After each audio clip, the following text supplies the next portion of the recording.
Hai guys, Assalamualaikum. Perkenalkan, nama gue Ahmad Ramadan. Jujur, udah lama banget niat mau bikin konten gitu loh di YouTube. Tapi apa ya? Cuman setelah gue pikir-pikir, gue orangnya suka banget yang namanya deep talk, quality time. Jadi kadang-kadang gue kalau nongkrong sama temen gue yang deket-deket aja, jadi suka itu cerita-cerita tentang kehidupan, cerita-cerita tentang ngasih saran, minta saran, saling melengkapi aja sih. Gue itu suka bikin jurnal. Mulai jurnalnya itu ada di kosan kebetulan, karena ini gue lagi ngetek di Jakarta. Cuman jurnal gue itu yang manual adanya di kosan. Jadi beberapa hari ini karena libur panjang akhir tahun, gue ngenyatet jurnal gue di laptop Majapahit ini. Laptop Majapahit yang baterainya itu cepet habis hanya dalam waktu pemakaian 2 jam. Gitu. Setelah ini gue pikir bahwa mungkin nggak ada salahnya untuk gue bisa nge-share journaling gue setiap harinya. Enggak setiap hari juga sih, cuman ya seminggu paling enggak gue ada 3-4 kali journaling gitu. Berusaha memetik dan mencatat kehidupan yang gue, kayak renungan-renungan yang gue dapat. Pembelajarannya juga banyak banget dan baik-baik banget gitu untuk gue ke depannya terutama, dan mungkin kita semua bestie online gue yang nonton. Dan gue juga suka nonton podcast Rintik Seduh by Kak Sana. Gue suka banget, dan dia mulai kayak hari ini mulai banyak konten di YouTube. Jadi gue kayak kalau kadang-kadang kalau gue lagi workout di gym ataupun lagi di kosan, tergantung mood, itu gue sering nontonin podcast Rintik Seduh itu dan beberapa podcast lainnya. Cuman favorit gue memang Rintik Seduh, dan mungkin kebanyakan malah Rintik Seduh gitu ya guys. Dan juga podcast lain, monolog lain yang ada di YouTube. Ini journaling gue, ada sekitar 3 lembar, dan ya mari kita baca. Jadi gue sebut ini adalah journaling episode pertama. Ini menarik. Gue tuh nyimpen di WA itu kan memang banyak kontak. Pertama kontak orang-orang kerja, dan salah satu temen gue, dia 2 tahun lebih muda daripada gue, karena di 2001, gue 99. Well, waktu itu dia masang status salah satu toko dunia terkenal. Nanti mungkin akan gue coba cari klipnya. Gue yakin itu pasti populer. People say you have to have a lot of passion for what you're doing, and it's totally true. And the reason is because it's so hard that if you don't, any rational person would give up. It's really hard, and you have to do it over a sustained period of time. So if you don't love it, if you're not having fun doing it, you don't really love it, you're going to give up. And that's what happens to most people, actually. If you really look at the ones that ended up, being successful, unquote, in the eyes of society, and the ones that didn't, oftentimes it's the ones that are successful loved what they did so they could persevere when it got really tough. And the ones that didn't love it quit because they're sane, right? Who would want to put up with this stuff if you don't love it? So it's a lot of hard work, and it's a lot of worrying constantly. And if you don't love it, you're going to fail. So you got to love it, you got to have passion. Intinya, jika kamu menemukan pekerjaan sesuai dengan passion kamu itu akan enjoy. Pada saat kamu enjoy, kamu tahu langkah-langkah apa aja yang ingin kamu lakukan di kerjaan kamu, sehingga akhirnya kamu akan lebih terpacu, terinovasi, dan akhirnya bakalan berkembang lah. Intinya itulah ya. Jadi gue nudge temen gue sedikit, dia itu hebat. S1 dia itu tentang kehutanan, dan S2 itu tentang lingkungan gitu loh. Dan dia bekerja di suatu konsultan ternama di Indonesia, membantu perusahaan-perusahaan besar, terutama perusahaan manufaktur, melakukan sertifikasi lah apakah proses dia itu sudah sesuai dengan kaidah ramah lingkungan. Suatu industri itu nggak mungkin nggak menimbulkan pencemaran lingkungan, tapi seberapa besar pencemaran lingkungan itu apakah masih dalam toleransi atau di luar toleransi. Nah itu yang jadi permasalahan. Serba salah, karena tanpa perindustrian kita juga nggak bakal berkembang, tapi dengan perindustrian akan menimbulkan banyak polusi. Oleh karena itu jalan tengahnya adalah ada beberapa konsultan yang mengurus seperti ini gitu loh. Dia bilang dia tuh enjoy sekali. S1, S2 nya pun dia berhadapan dengan lingkungan, dan apply-nya di kerjaan dia juga berhadapan dengan lingkungan segala macam gitu. Jadi sangat salut dengan temen gue. But it's not about my friend, it's not about statusnya. Jadi bahan journaling gue karena ini sangat amat menarik untuk kita bahas. Passion apa sih? Passion itu sesimpel lo punya gairah. Bukan gairah yang 18 plus. Maksudnya adalah gairah ya secara umum, ya gairah gitu, gairah. Entah itu 18 plus, entah itu tentang pekerjaan, entah itu tentang whatever it is, profesional, intimate, apapun itu, bersosialisasi.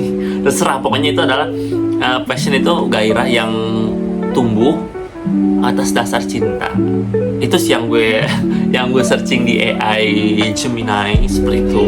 Intinya adalah perkataan dari tokoh tadi dan pengertian istilah tersebut, passion, yang gue cari di Gemini itu berkolerasi, tumbuh dan berkembang atas dasar cinta dan suka. Jadi tahu apa yang harus dilakukan, lama-lama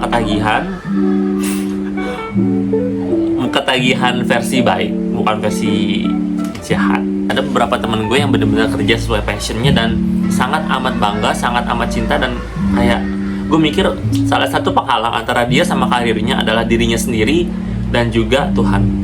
Ya memang asik sih, asik banget kalau ngomongin yang namanya passion. Apalagi pas SMA, dimana itu bener-bener yang apa ya, tadi yang gue bilang bergairah banget ya. Yang namanya realita itu bener-bener yang kayak terbang jauh-jauh.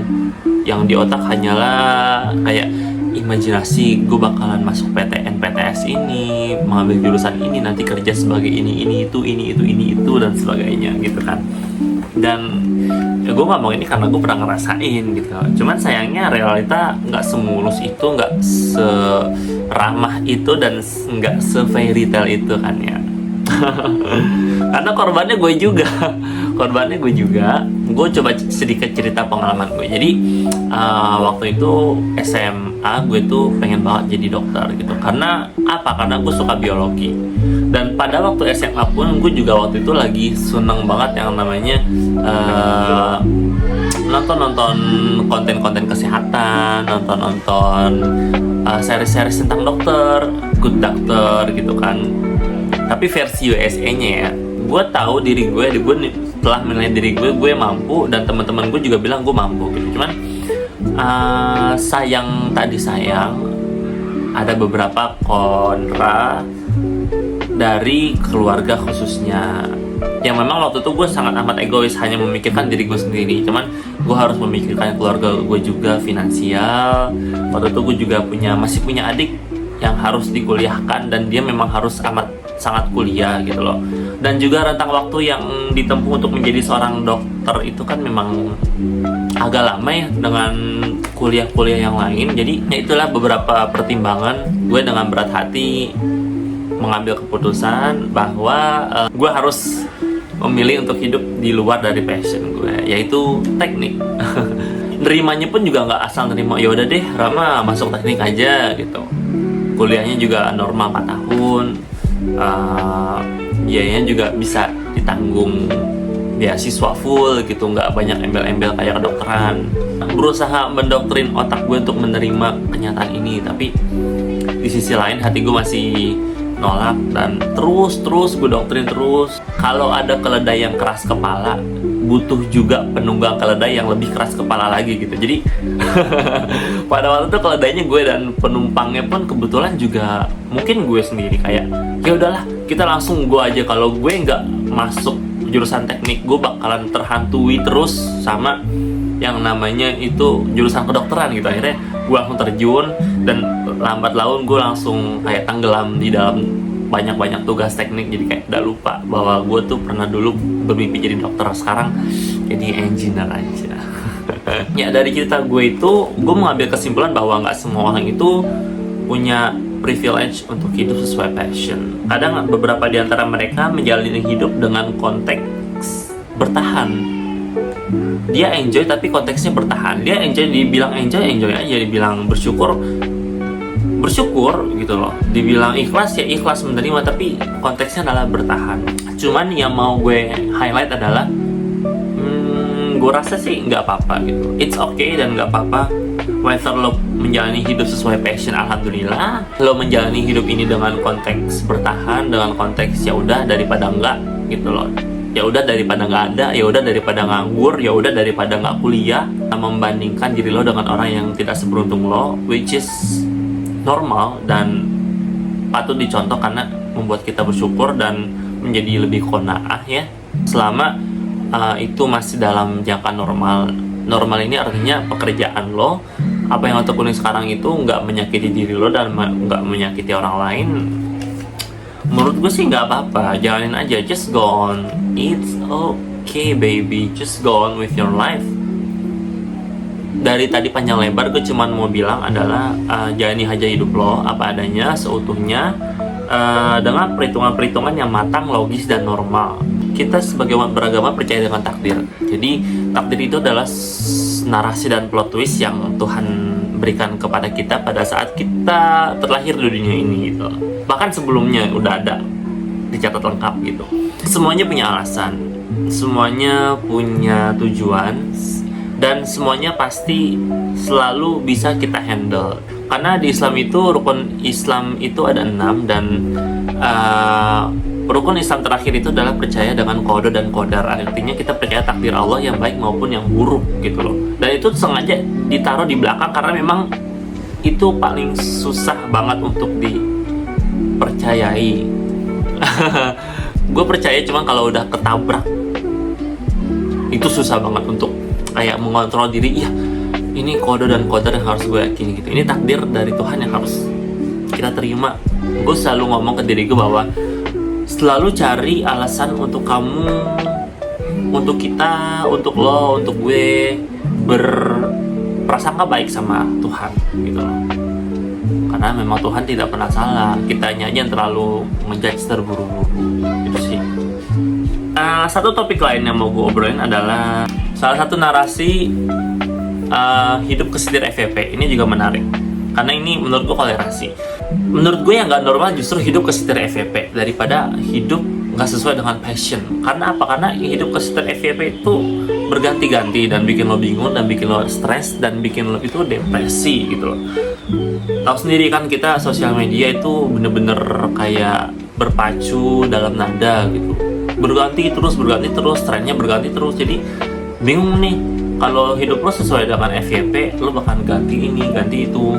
Dan pada saat lo nggak bisa menyamai kecepatannya, lo merasa tertinggal dan disitulah lo merasa bingung, lo mau ngapain juga nggak tahu dan akhirnya stres, depresi segala macam. Dan itu sih fenomenanya yang baik itu dari observasi gue maupun dari yang gue rasakan sendiri karena gue pernah sekelibat kayak hidup diatur FYP gitu, kayak apa sih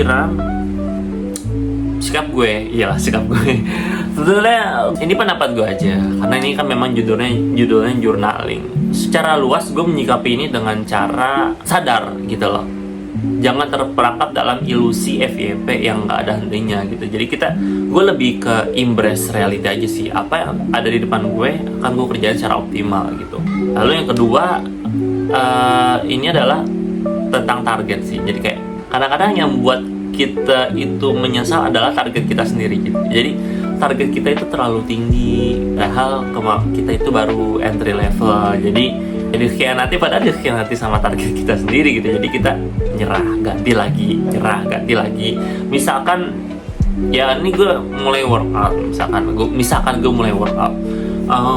Oke, target gue dalam 3 bulan. Oke, target gue adalah gue pengen punya shoulder, punya forearm, bicep, tricep, back yang sama kayak David Late gitu. Nggak bisa kayak gitu, say. Mohon maaf. Jadi target sesuai dengan realita aja. Tinggi badan lo 173 tapi berat badan lo cuma 58.